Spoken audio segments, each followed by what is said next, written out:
From Mamamia, welcome to The Spill, your daily pop culture fix. I'm Ksenia Lukic. And I'm Laura Brodnick, and we do have a special guest in the room, so I might just introduce her right off the bat. Since it took about an hour to bump her in, no, it's fine. It's fine. That voice is someone you've heard recently airing her very disgruntled thoughts on a new movie franchise that we won't bring up now, so you're triggered.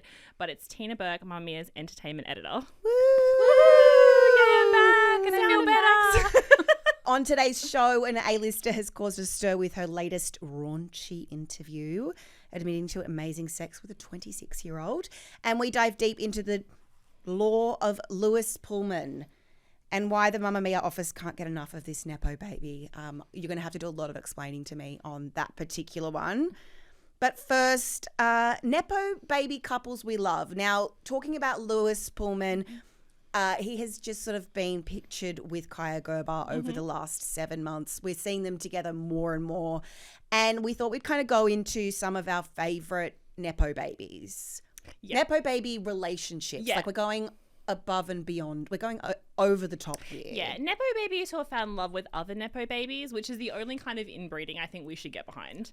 I just think in this case, I'm fine with it. Hollywood inbreeding, let's do it. This is, do you know what it's kind of like, it's a little bit like celeb, it's like royals marrying royals. It feels very, I think I said this before, it's very like Habsburg, you know, like a bit incestuous. Yeah, keep those celebrity bloodlines clean. There's a couple of really big favorites for me.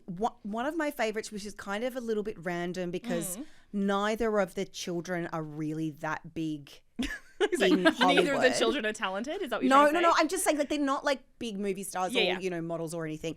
But Jasmine Lawrence and Eric Murphy, which is Martin Lawrence and Eddie Murphy's kids. Yeah. And they found love. And for some reason, that just like really warms my heart. It's like two 80s comedy icons, 80s, 90s, 2000s comedy icons together, and their kids like getting together. And they eloped, right? They didn't even have, I hope that's the right celebrity couple I'm thinking of, but they eloped. They didn't even have this big opulent wedding where their two movie star dads would have been like walking people down the aisle. Keeps reminding me of that scene in Bad Boys where Martin Lawrence is attacking the boyfriend. Yeah. And Will Smith comes up and they're both like hounding him, and I kind of got that energy. Like, can you imagine him being quite protective of his daughter? Another great one is Frances Bean Cobain and Riley Hawke. This is definitely the coolest of all the Nepo baby couple ups that we've seen recently. Frances Bean Cobain, obviously daughter of Courtney Love and Kurt Cobain, and then Riley Hawke is the son of Tony Hawk, the skateboarder. That's a cool couple. Like, you'd want to hang out with them at the pub, For sure. Like, they wouldn't want to hang out with us, but that's fine. No. And then obviously we've got Nicole Peltz Beckham and Brooklyn Beckham, which are kind of like the OGs of the Nepo baby couples. Yeah, so Nicola Peltz Beckham, because she comes from more of a rich family than a Hollywood family. But I guess, you know, at the end of the day, it's just like money marrying money. And what about Charlie McDowell and Lily Collins? My personal faves. Is that your faves? Well, maybe. We'll discuss my faves in a moment. But they're my second faves, maybe. Your runners up. And just tell people, I mean, obviously I know, but tell people who their famous parents are. So Lily Collins, Emily in Paris, her dad is Phil Collins. And then Charlie McDowell has like a weird tiered system because his stepdad is Ted Danson, but his mum is Mary Steenburgen.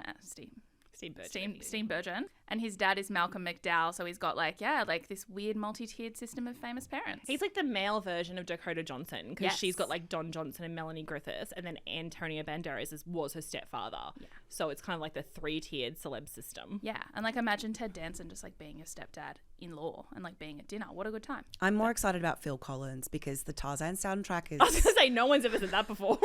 Everyone has said that before. Are you serious? What? Phil Collins over Ted Danson? Phil Collins wrote the Tarzan soundtrack, which is by far the best soundtrack of Disney that's ever been. You'll Be in My Heart is a beautiful song. Did he abandon Lily Collins a little bit to go write the song and wasn't a dad, but she's forgiven him? Yes. Do you know what? Ted Danson is like up here as You one were of the greatest. You were like celebrity Google. I have never met anybody in my life. I really cherry-picked some facts there. You honestly, selective. I could say anything and you have a random fact. You've got the best memory. Isn't it? I've got a photographic memory and I'm using do it you to actually? Yeah, I do. That's how I can remember. But I'm not using it to do anything good for the I'm world. so... Okay, this makes me feel not so bad because I'm always like, how do I... You just remember the most random names. I have... I get things fall out of my head as soon as I say them. Oh no, well that sounds very peaceful, much more peaceful than the way I live. But in a Phil Collins Ted Danson off, like it's Ted Danson all the way. Cheers, The Good Place, 3 Men and a Baby, 3 Men and a Little Lady. We could go on and on and on. What else did 3 Men do? I do like Ted Danson. It has a special place in my heart. Phil Collins. Well, I love that we're just fighting over these two celeb men over their celebrity offspring dating. But yeah, it does give, I guess, because like Hollywood is so populated with Nepo babies now, that the next tier up for them to like get extra headlines and I guess fall in love, if that's what you want to do, is for them to like pair up and have this kind of dual power. And then their babies will be even more like the Francis Bean Cobain baby, which its name actually does escape me. I think they've released it, but that baby's going to be unstoppable with that lineage behind it. Well, speaking of unstoppable, Kaya Gerber was always someone who, when she was little, like I remember seeing her when she was little and going, she's going to be a supermodel. Obviously, parents are Randy Gerber and Cindy Crawford. She looks exactly like her mother. Yeah. I've been obsessed with her for so long. So seeing her with Austin Butler, I was always very excited about that. They were a beautiful couple. But now she's been linked with Lewis Pullman and, you know, they seem very loved up. But Lewis Pullman is obviously the son of Bill Pullman. Mm-hmm. Yeah. But there is like a weird obsession with Lewis Pullman in this office. Would we call it weird? Well, once I explain the backstory of you, yes. So recent photos have come out of Kaya and Lewis just holding hands, nothing crazy or salacious, but they did blow up the internet, to like use that term in its like proper way. This is like, that was the reaction. They also both ordered a smoothie and then she drank from his smoothie. That's hot. That's like fine. It's like, I think that's really cute. I think he tasted something weird and he said, "Can you taste my smoothie?" Oh, I thought it was like a sexy thing, like that. No, like, it was like a. I mean, maybe it's like a Lady the Tramp thing. Where they were like sharing. No, a they're both smoothie. holding the same smoothie and then he like feeds her his one. I just think that's lovely. That's just a bit really of cute. information from me to you. Well, no, that is. Again, there's a lot to unpack here, and everything I know about, most things I know about Lewis Pullman, I feel it do come from Tina. So your obsession with him has translated into many Slack messages to me, many messages at off hours, I should say, not in working hours. Yeah. Late night Instagram. Straight to HR. Yeah. Kind of like, look how gorgeous this man is. And well, it's kind of like, and the two of them coming together is interesting because Kaya's had like a really interesting few years. For a while, I think people, including me, really just wrote her off as the beautiful daughter of Cindy Crawford, because it does look like someone has cut Cindy Crawford's face with like a blunt knife and like put it onto Kaya's face. Like they look so similar. And for a while I thought she was just a beautiful background girl. But she's a really good comedic actress. Yes. Like she's so good in Bottoms. She's so good recently in Overcompensating. And Lewis Pullman, I'll throw to you to talk about your lover here. So like back to 1953. Bill. No, that is where we have to start. Oh my God. I love it. You thought it's so... you know what I feel like? I'm so serious. I feel like we're in a Marvel... Oh my God. 1953 strapping, guys. Can I just say, I feel like we're in that stage of a Marvel movie where the smart scientist person is now going to give us like 20 minutes lead up of why the world's going to end. But it's about my crush No, I know. No, it's so important. And I do wish we had a big board that you could write I on. would love to have a big I know board. You've got extensive notes there. Sorry, I'm going to have a heart attack. So 1953 is the Bill year. Pullman is born. So important. He becomes an actor. We love him. We think he's so hot. Yeah. So he's in Spaceballs. He's in the best rom-com of all time, which is While You Were Sleeping, starring Yes. Sandra Bullock. We talk about this all the time, you and me. And we have talked about it in the spill, so I hope all the spillers have watched it by now. And if you haven't, Disney Plus, check it out. It is amazing. And he was just like this charming, beautiful man. He meets his wife, 1993. I'm born, and so is Lewis Pullman. And we enter the world, and here we are. Are you like really? You're the same age? Like, are your birthdays close? Is there some He's cosmic? a few months older than me, Is so this, like, okay, yeah, cute. and Is this taller. cosmic link here where your souls enter the world at the same time? Sorry, The universe knew. Honestly, I don't think I realised how funny you were. I'm not. I just have a really big crush. So I talk to Laura about this all the time, which is like multi-generational crushes. Yeah. It's what I've coined this, when you like find a dad hot and then you're the same age as like their Nepo offspring. Yes. And I should then- say, it does sound like we're being very unprofessional, except this is in our job description. Yes. Not the late night pictures you send me of him that you find on the internet. That You're we'll making talk, that sound so weird. That we'll talk about off air, but like these general discussions in work hours. Yes. Yeah, we love to talk about who's hot and like not just face, who's hot in the zeitgeist, who's happening, and Lewis also Pullman is. we like to talk about who's physically attractive. And also who's physically attractive to me. Yes, for sure. So Lewis Pullman, The room is really hot. it's so hot. Woo! So Lewis Pullman actually went to university and studied to become a social worker. So he wasn't Stop going. it! I didn't even know that. He wasn't going to become an actor like his dad. He went to and he was in a predominantly female class, and I think this has given him his like aura. He was around women. Become a social worker. He wanted to become a social worker, and he grew up in like Montana because Bill Pullman was like, "Let's get out of California." I'm in love with him. Jesus Christ. Well, I also read that Bill Pullman didn't let them watch TV. Yeah, he didn't. He was like very strict A dad. strict dad. He like hung out around cows. I'm so confused of who I meant to be in love with, Bill or Lewis. It's Both. Okay. So Bill Pullman's like charming and like lovely, and then he has a kid and he raises that kid great, and then the kid looks exactly like him and sounds exactly like him, but is even more of a sweetie pie. So then Lewis Pullman goes to become a social worker, and then he's like, actually, I think I want to follow in my dad's footsteps. But he works at it for years, and then he hones his craft, and then he like is in Top Gun Maverick, like he learns to fly a plane, but he plays and a he's nerd. the nerdy guy, right? I feel like whenever you say he's the nerdy in Top guy. Gun Maverick, people are like, who? Because they're just looking at the main guys. In that beach montage, he's like the only one who keeps his shirt on. Yeah. Yeah. But that's hot in its own. But I think that was a character choice because he does have abs. So like, he does. I think that was like a conscious decision to be a nerd. It's the best kind of hot, but doesn't know it. Exactly. And then so he was in a few things, but like he's very charming in like lessons in chemistry with Brie Larson. Although like I don't know, maybe stop at a couple episodes in because then it gets sad. Okay. Like if you want to see him be hot, just don't watch the whole thing. Just watch like 2 to 3 episodes. True, you could do that. But you just look at his face, you won't know all the devastating stuff that's This is going to very happen. thirsty. Yeah, we're going for the thirst, not the like realism. But like he's been, and like he was in like Bad Times at the El Royale with like with Chris Hemsworth. Like he's been in a few bits and pieces coming up, a lot of indie projects. Yeah, but then now he's a kind serious of actor. He's a serious actor. Yeah. He's honing his craft. He's not just a Nepo baby like riding on Bill Pullman's looks. He's got his own skills. There is a charm to him. Yeah. Okay. He wears like cowboy boots to red carpets. Like he's real southern at times. Yeah. He's a sweetie. And then now he's in like the Marvel universe. He's in Thunderbolts. Yeah. I think Ksenia was waiting for some big reveal of There's why it no was so reveal. hot. No. The reveal is he wears cowboy boots and he's just cute. He is just cute. There's like, you have to watch him do interviews. Is he funny? He's very funny. Okay. I feel like you're a bit biased though. Yeah, like, for is sure. he funny? Don't know if I've seen this. He is.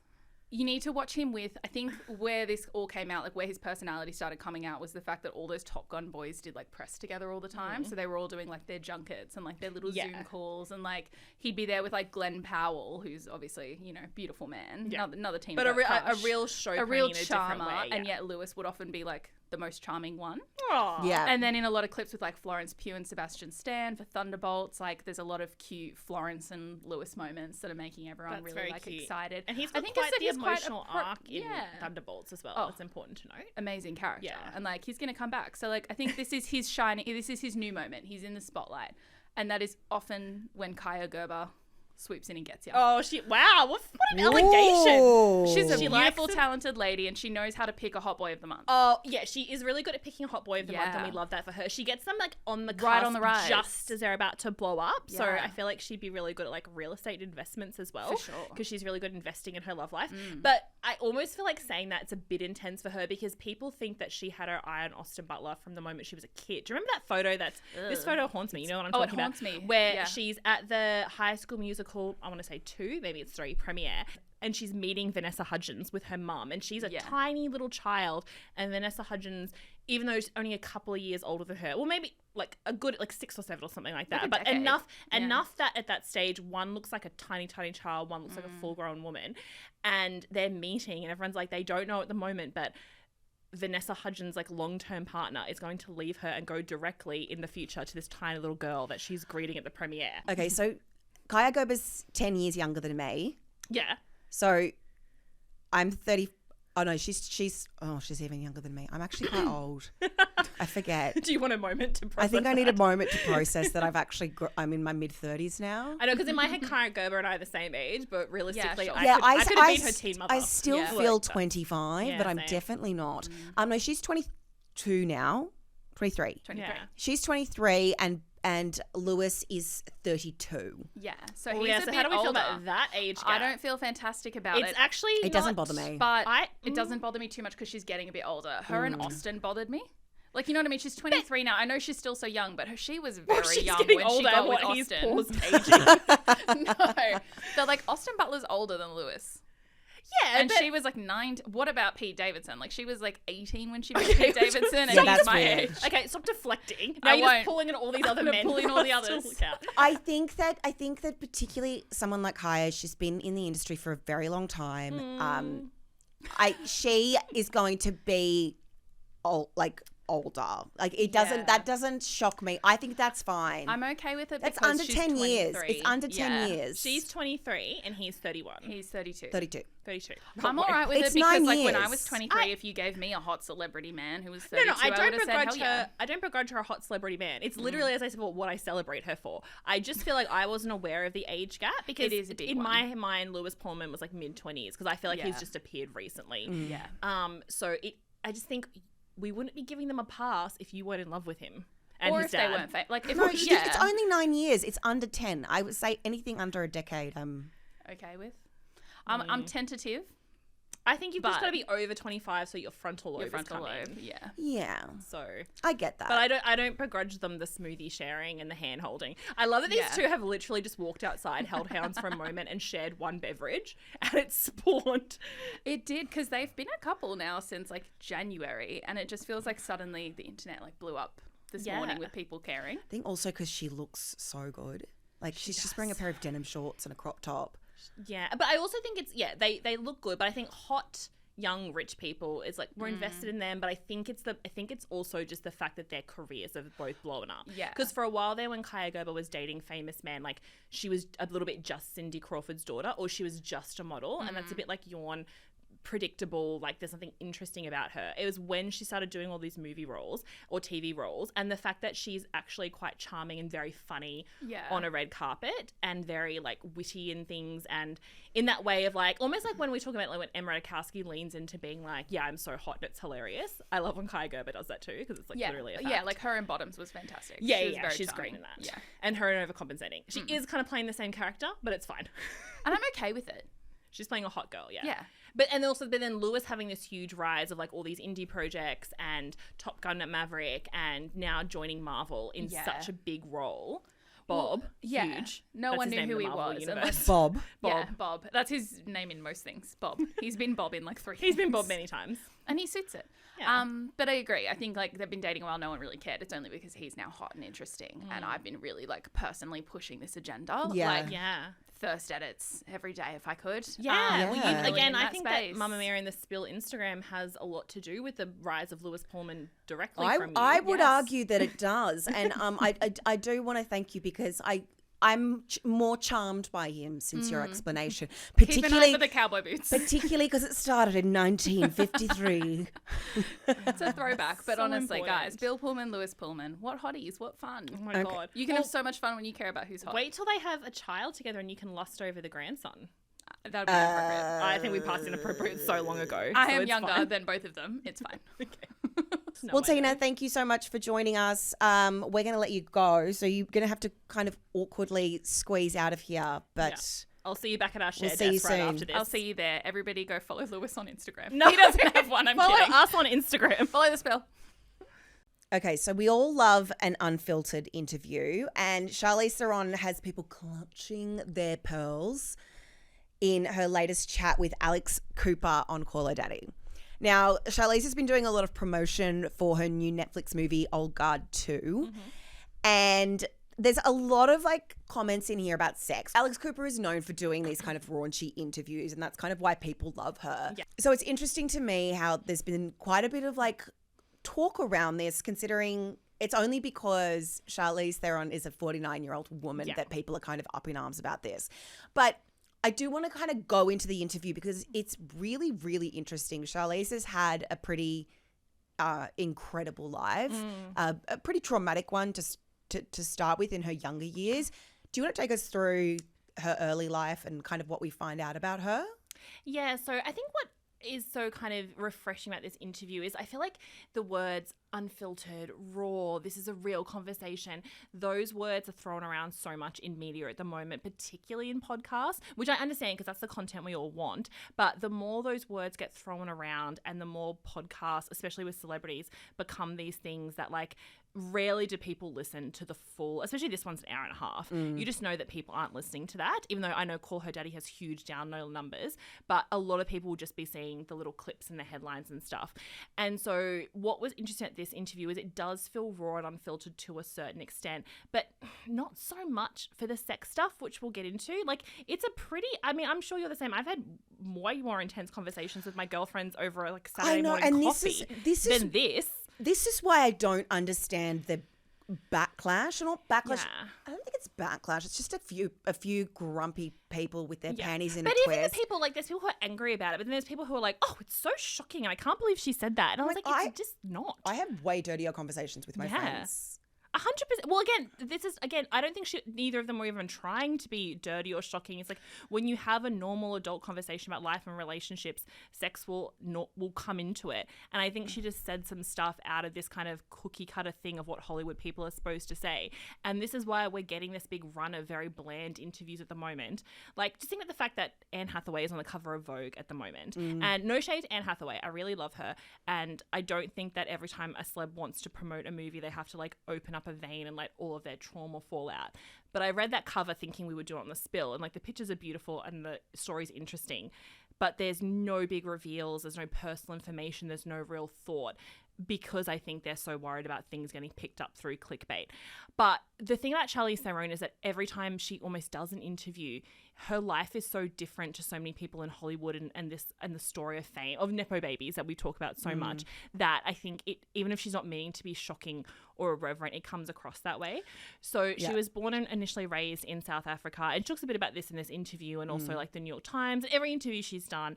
And she was primarily raised by her mother Gerda, who she's still really, really close with. They like live together in Hollywood now and they're raising her kids together. And her first language also is Afrikaans. It's not English. Yes. And she was always really beautiful growing up, and so she was sort of getting into either she talks about not really knowing what fame was and seeing magazines around, but thinking the people in the magazines were just kind of like regular people because she was so far removed from that Hollywood life.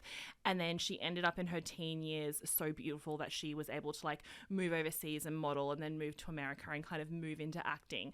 But the story there is like she was raised on this farm in South Africa, mostly by her mother Gerda, and her father was very like aggressive, abusive, substance abuse, alcoholic, very abusive to her and her mother.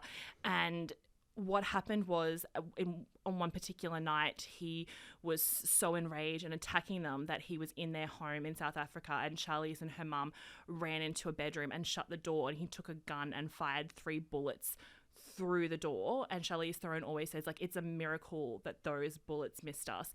And so in self-defense, which is again why she wasn't taken to court or anything like that, her mother Gerda picked up a gun and shot him. She has said in interviews, her mother, that it was either shoot him or my daughter was going to die. So Charlize like saw that happen, and that's like kind of this anchor of her and her mother and their story and this like life they've built together, which is very much peppered by her fame, but also more of like the life. What I thought was more interesting than her fame is the life that they've built together and the way she's, and that's why I think she's so unfiltered. Yeah, and she doesn't give a fuck, because why would she after everything she's been through? And I thought it was really interesting. She talks a little bit about, at the start of the interview, she talks a little bit about how in that environment that she was in, therapy wasn't a thing. Like culturally, that was not something that she was ever exposed to. And she said that the next day she actually had to go to school.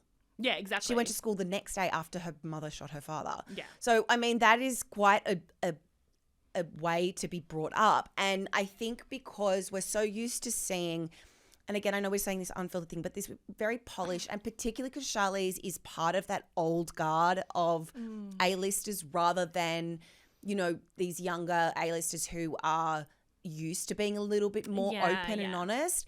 This, even though Charlize is known for being honest in her interviews, this just felt so much more raw. One of the big headlines that kind of everybody has picked up is that she had sex with this 26-year-old. So the quote is, I've probably had 3 one-night stands in my entire life, but I did just recently fuck a 26-year-old.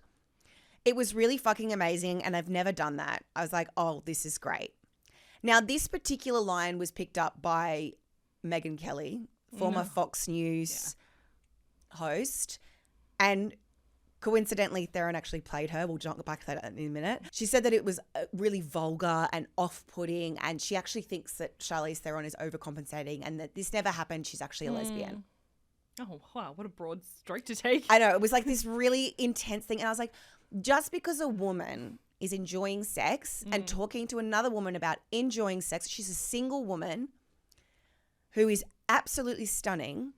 No one bats an eyelid for a man who's almost 50 having sex with a 26-year-old. And it's also just a one-night stand. It's not like she's dating the guy. She's having a bit of fun with him. Leave the poor woman alone. And the fact that Megyn Kelly is like, oh, I have a theory that she's actually a lesbian because she's overcompensating. Well, Megyn Kelly's got to get her views up.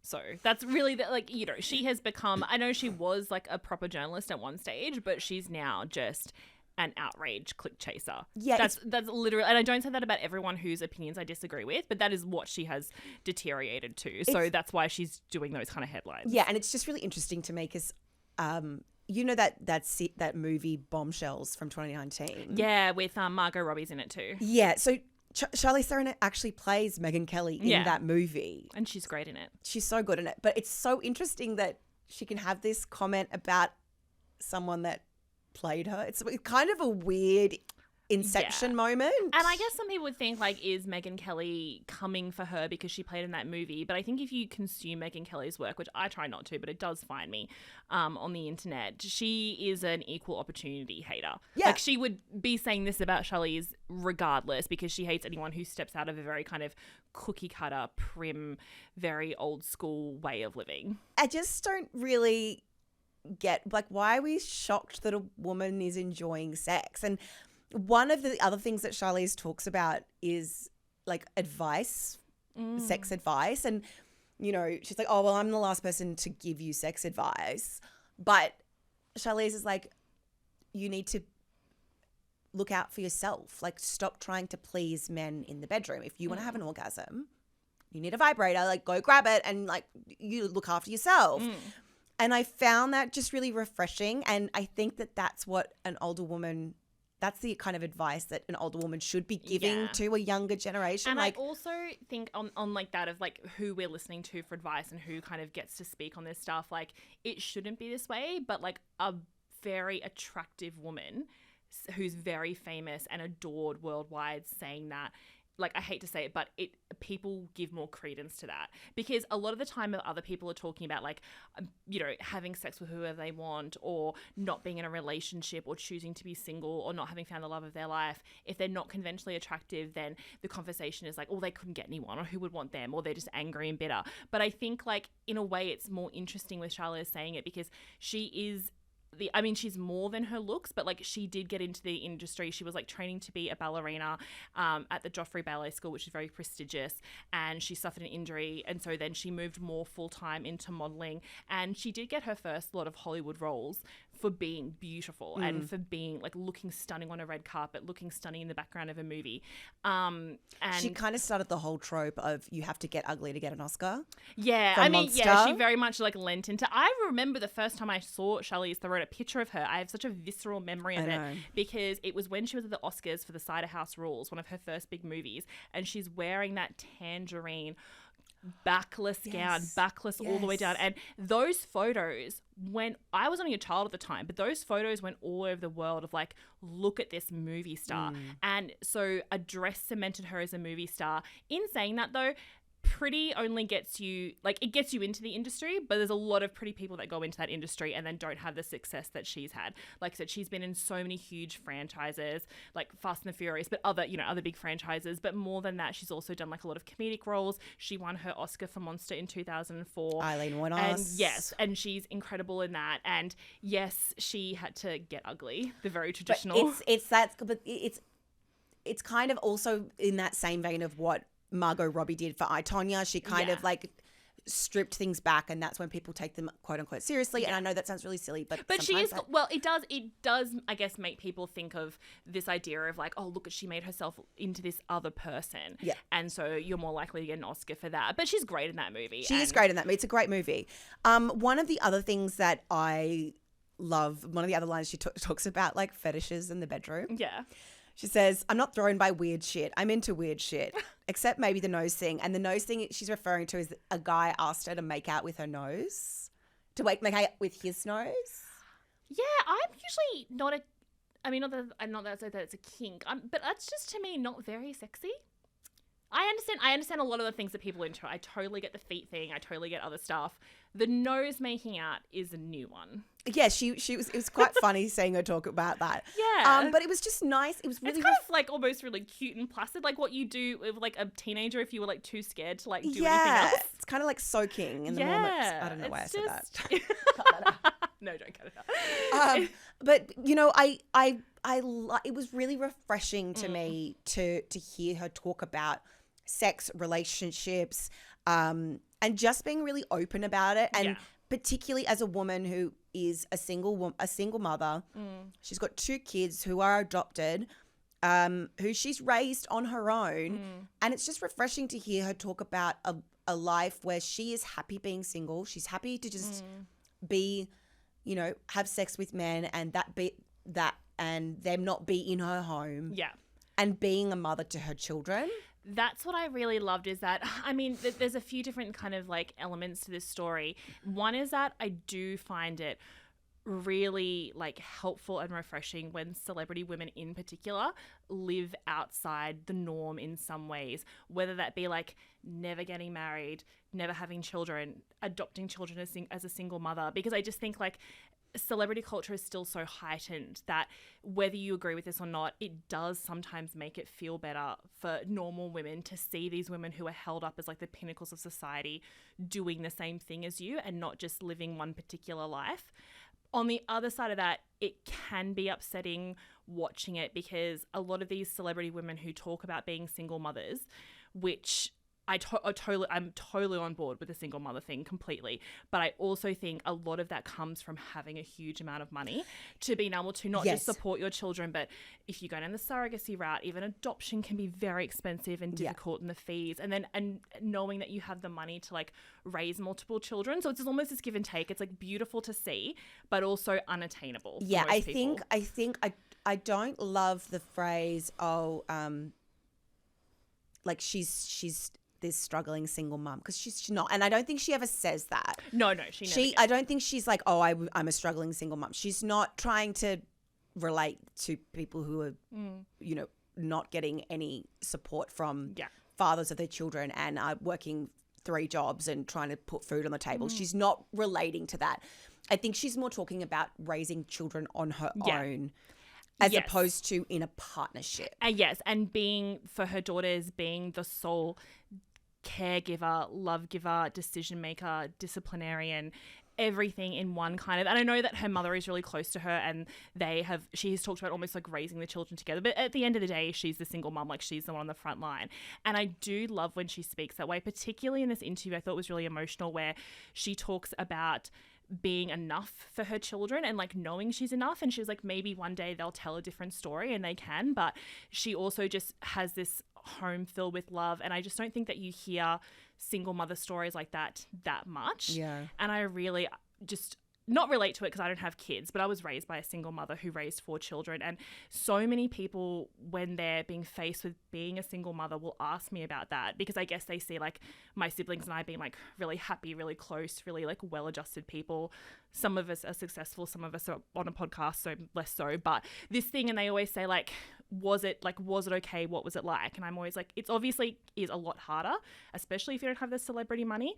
But I think you can still feel like completely loved and whole, and like your family doesn't feel like it's missing an element. And that's why I love when I hear Charlize talking about that, and also talking about the fact like not having a father and husband in the house. There's a line in that podcast where she says the joy of living completely the way you want to live and shaping your life the way you want to live. And being a parent exactly the way you want, like, I don't think that's a light thing to throw away. Like, what she sounds like almost like wish fulfillment, I feel like, for a lot of people. And I really relate to when she says growing up in, like, mostly with a single mother, but like with an abusive father, because I grew up exactly the same way, and having like her mum take her out of that situation and then being an adult and shaping your own life, it's almost like being alone in a happy home. It is the fairy tale because you grew up in a different way. And she chose that for and that herself. idea that I'm choosing this life when you grew up thinking that there wasn't a choice. So I think that like, I know everyone's getting all riled up over the sex stuff, and like, that is interesting. Love that for her. Hate that she made up with a nose. Love everything else she's doing. But I also think that the truly inspiring, groundbreaking bit is the choosing to be alone and choosing to be single with children. Yeah. Like, that's the bit. Laura, I think that, I mean, that's really beautiful. I thank you for sharing that. I think that really is a big takeaway from this, because she's just like, and the other thing that I really loved is she's like, maybe my kids will tell a different story. I think that's so, I mean, I think about this constantly. I think about constantly how I'm going to fuck up my kids. Yeah, I mean, again, speaking from the outside, but I think a lot of parents worry about that. I worry about it. The fact that you're even thinking about that makes you 10 steps ahead of so many other parents. So you're okay, because not everyone thinks about that. But it was again, that for me, I was like, that's a relief. Maybe they will. I will do my best. I will, love them the best way that I know how. And if that is the way, that's the story that they want to tell, then they are going to have their own lives. Yeah. And that I thought was really like poignant. But yeah, that's a really nice insight into the single mother thing, because for me that like definitely resonated, because she was like, I chose this and I'm a single mum, but not in the same way that my mum was a single mum. Yeah, because she had the control over it. And I love how she also talks about the fact that she would never want a man to come in and move into this beautiful, happy, loving ecosystem that she and her two daughters have. But it's also not this whole thing of like, and again, if you are like man hating or whatever, also totally fine and justified, especially in this recent environment. But she does talk about the fact that life stages change, and like maybe in 10 years or so, or 20 years, when her daughters have moved out and she's like in her 60s and 70s, that she might change her mind and want to share space with a partner, but it feels like something that might come along, not the end game. Yeah. And it is, and I've also got to say the other thing is like, people are shocked by Charlize Theron. They don't pity her in the same way that they would still pity someone like Jennifer Aniston. And I do feel like that's also feels a little uneven, because she's got children. It's almost like people are like, oh, phew, like she's got one thing, she's got that one thing. So like, we'll pity her on this and not on that. So it's not a perfect scenario, but I did really find this interview and every other interview she's done about this, because she does a lot of interviews about this. She speaks about it all the time, but it's like, it's not as salacious as some other things, so it doesn't get picked up as much as other celebrity interviews. But no, I think it's important